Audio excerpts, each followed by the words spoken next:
part 2 of my question and answer. You didn't see part 1, I will link it down below, but I'm just gonna pick up where I left off. If you could pick one eyeshadow palette and only one, which would it be? Don't kill me, don't kill me. I like the Lorac Pro palette. I really do. Number 1, Lorac Pro palette, so that would be my answer. I'd love to see your hair naturally curly. I do have a video with it naturally curly, and I am going to be doing another video on how I use my natural products to get my curls nice and what I use on my naturally curly hair. There it is. If you could change anything about the perception of beauty bloggers and YouTube, what would it be?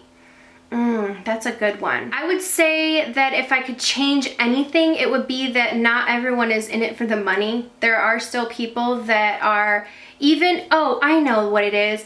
Even if someone takes a sponsored video, even if it says sponsored, it may be that they love that. There are people like myself who love a product and get offered an opportunity to do a video on that product, and you're paid to create or work the product into your video. So it's sponsored by that company, but you don't make the video because they are paying you to make it. Does that make sense?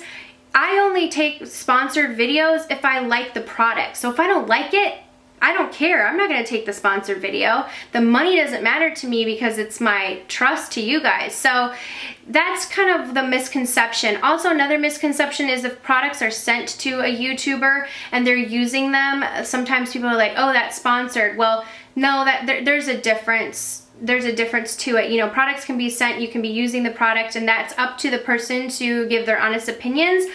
I don't let it reflect me because companies they send you the products because they want your feedback. How is anyone supposed to change? Not every single person's gonna love every single product that a makeup brand produces. You know, so I do work with several different makeup brands, but I'm not going to love, or it's not going to be my preference, but my job is to give an honest review on my opinions. So that's, I think, one of the biggest misconceptions. Who's my YouTube crush? My YouTube crush. I really don't know if I have one. I really like Manny MUA. Maybe Kathleen from Kathleen Lights. I just think she's so sweet and adorable, and she is the kindest person in person. So, I mean, I have a lot of people that I talk to, a lot of friends. I mean, you guys know Shades of Cassie, Dana, Lizzie from What Would Lizzie Do. I have so many really close friends on YouTube, so they're all my crushes too. What are my must-have 5 drugstore items? Maybelline Paint Pot, Rimmel Stay Matte Powder, Milani's Brow Kit in Light, I believe that's the one I really like. NYX Lip Butters, I really like that formula. And Maybelline Lash Sensational Mascara. I really like that mascara from the drugstore. So those are my top. If I had to use one brand of makeup forever, which brand would it be? Probably, oh nuts, MAC, but I really don't like their foundation, so, but probably MAC. Bath or shower person. I am a bath person. No, I'm lying. I'm a shower person. I don't really like baths. The thought of like sitting in the water that is like cleaning the dirt off of you, I just really don't like it. So that's why I like shower products. But yeah, I don't really like, see, one time I did a haul for Lush and I got all these bath bombs and all this stuff, and I never used, not never, but I think I used it once. I just don't like it. My kids will use it, my husband uses it, I don't like it. I just don't like sitting in water and soaking in the water. It just grosses me out for some reason. I know that's so weird. What was the push moment that made you start to a YouTube channel? Well, I had just had a baby and I was feeling like, you know, not that great about myself. I wasn't fitting into all my old clothes. And I was like, you know what, at least I can take care of this. I had started watching YouTube channels. I found Cassie, Shades of Cassie, I started watching her, and I really loved her videos, and I became friends with her immediately. Her and Melissa, Mel and PHS, were like one of my first like YouTube friends. So I became friends with those two, and Cassie really first, and she encouraged me to start a channel. So I did, and I'm so glad. I thought no one would ever watch me. Like I really did. I really thought. How do you know what your passion is and how do you pursue it? How do you know what your passion is? What is something that you really, really love? Like that you just picture yourself doing, that you think about, that interests you, that you look up things about. That's your passion. And I think people can have many passions, but how do you pursue it? With your whole heart, with everything. If that's something that you want to do, you go after it. What's my ride or die lip color? I don't know. I really don't feel, I feel like I'm such a like, I don't know. I'm a little slutty when it comes to my makeup, my lip colors, because I like to just wear a whole bunch of different things. So I guess I can't say like a ride or die one. I really like a good coral color for the summer. Did it say spring one?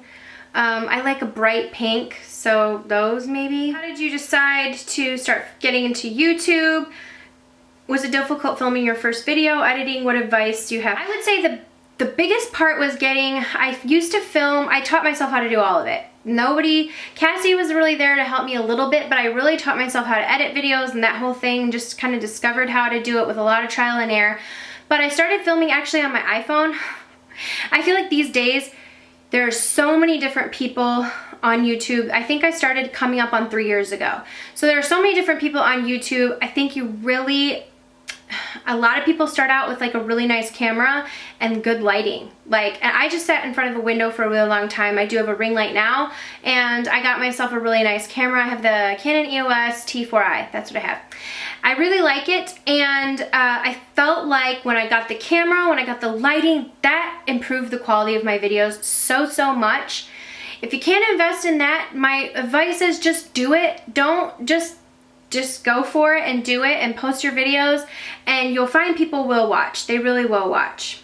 But if I could say something that made a big difference for my channel, it was investing in that. So if it's something that you like to do and you know you're going to want to keep doing it, then invest in those things because it will pay back tenfold for you. Someone asked me, some brands send their newest products, latest things to YouTubers. Does being on YouTube help supplement the cost of purchasing makeup you don't get for free? Yes, it does. I get a lot of stuff sent to me to try. I'm very grateful for that. I didn't even know that that happened when I first started out. That's not why I got into it. It does help supplement the cost. I do put what I earn from YouTube and that kind of thing back into purchasing makeup. And you know, I do keep myself on a budget for makeup, but I think it's just a budget of whatever you feel comfortable for your family. The money that I use never comes from like our family money. It really just comes from what I've earned going back in, that kind of thing. And I did have several other side businesses before YouTube, so I had built up kind of a bank account from that I put into my YouTube. So that's how that works. But it definitely is an investment. You definitely have to be investing in buying and trying products, and yeah, it does get expensive after a while, but also it's not always, like, I'm not even gonna lie, like, I don't buy everything because I'm like, oh, this will be perfect for YouTube. I'm like, oh, I really like this. I wanna try it. But if I didn't have a YouTube channel, I definitely would not have this much makeup. Definitely. It kind of is one of those things that like snowballs. You just kind of start accumulating more, and I have to give tubs away all the time. My friends know. I'm like, here's your big tub to dig through, like here's your shopping bag, like take it all home. Someone asked us, they said that they're pregnant with their second baby, they just can't seem to get the motivation to do the makeup, used to get up every single morning. Cut yourself some slack. Take the time, do one thing, pick one thing that you feel like you can do every single morning. If it's mascara, if it's lip gloss, just one thing.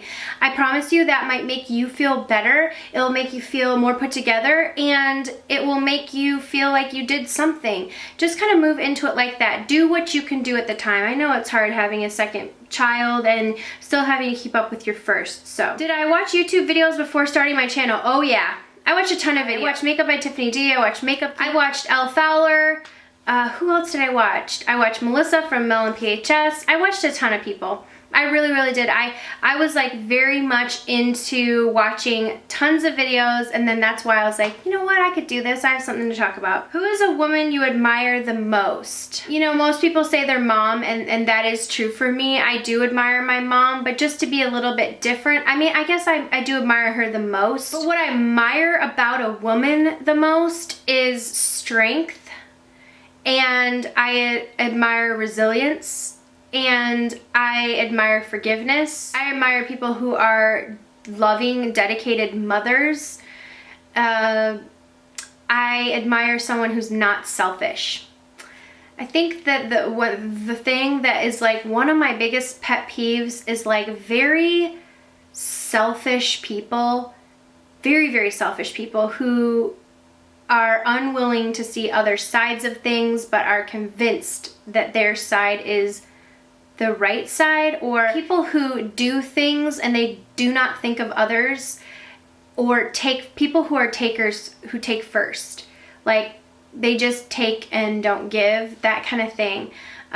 Just really a selfish people. So I admire someone who has a lot of selflessness but with strength, and who's humble, and who also has the ability to not let people use her for that, but to, and I feel like my mom is that. She really is a humble person who's always reaching out and doing things. I like someone who keeps themselves busy, someone who is a go-getter and goes and does things. That's something that I admire. Like whenever I hear mothers who are like, oh, I took my kids here, or I took my kids here, or I went here, or I did this. Someone who does things other than doing like nothing with their life, that is something that I admire. If you are a go-getter and you go after what you want, and my mom is always busy, she's always getting into things and doing things and finding things to keep her busy, and I really admire that. Okay, everyone, those are all the questions. That is my question and answer video. I hope you guys enjoyed part 1 and part 2. Thank you guys so much for watching. Thank you guys so much for asking those questions. If I say anything, parting words is thank you guys so much for supporting me.